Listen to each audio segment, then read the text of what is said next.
সুন্দর একটা গিফট দিয়েছে, তোমরা একটু শেয়ার কমেন্ট করো, দেখবে তোমরাও পেয়ে যাবে এত সুন্দর একটা গিফট। দাদা তোমার আমি ফটো তো দেখেছি তুমি ফেসবুকে ছেড়েছো, ঠিক আছে? ফোন কিনলেই তুমি গিয়ে দেবা আমাকে, লাইক কমেন্ট শেয়ার করলেই তুমি আমাকে কিছু গিফট দেবা। কই গিফট কই? আমার গিফট দাও, আমি গিফট চাই। না না আমি ফালতু কথা বলেছি। না না ফালতু কথা না, তুমি ওটা দাও আমাকে, গিফট দিতে হবে। তুমি ওটা ফোনে বলেছো আমাকে, ওটা সব জায়গায় ছেড়েছো তুমি। আমি লাইক কমেন্ট শেয়ার করি, আমাকে গিফট দাও। রাতে দাও। প্রত্যেকদিন করো? প্রত্যেকদিন আমি লাইক কমেন্ট শেয়ার করি। তাতে সত্যি? সত্যি করি। সত্যি তো? সত্যি তুমি দাও। আচ্ছা আমিও দেখতে পাই যে তুমি আমাকে লাইক কমেন্ট শেয়ার করো, সব সময় কমেন্ট করো ফেসবুকে।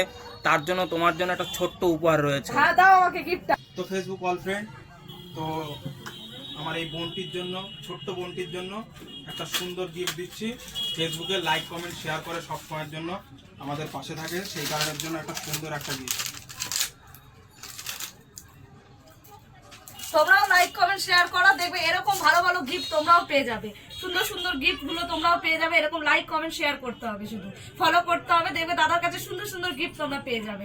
আমি প্রত্যেকবার করি, কোনো না কিছু আমাকে দেবেই দাদা, ঠিক আছে? তোমরাও করো, তোমরাও কিছু না কিছু পেয়ে যাবে। এই যে অল ফ্রেন্ড, আপনারা দেখুন, সত্যিই কিন্তু খুব সুন্দর একটা ইয়ারবাডস একদম বোনকে ফ্রি দেওয়া হলো। খুশি তো? দেখেছো কত সুন্দর একটা গিফট দিয়েছে? তোমরা একটু শেয়ার কমেন্ট করো, দেখবে তোমরাও পেয়ে যাবে এত সুন্দর একটা gift. Thank you. Welcome welcome আমার দাদা। না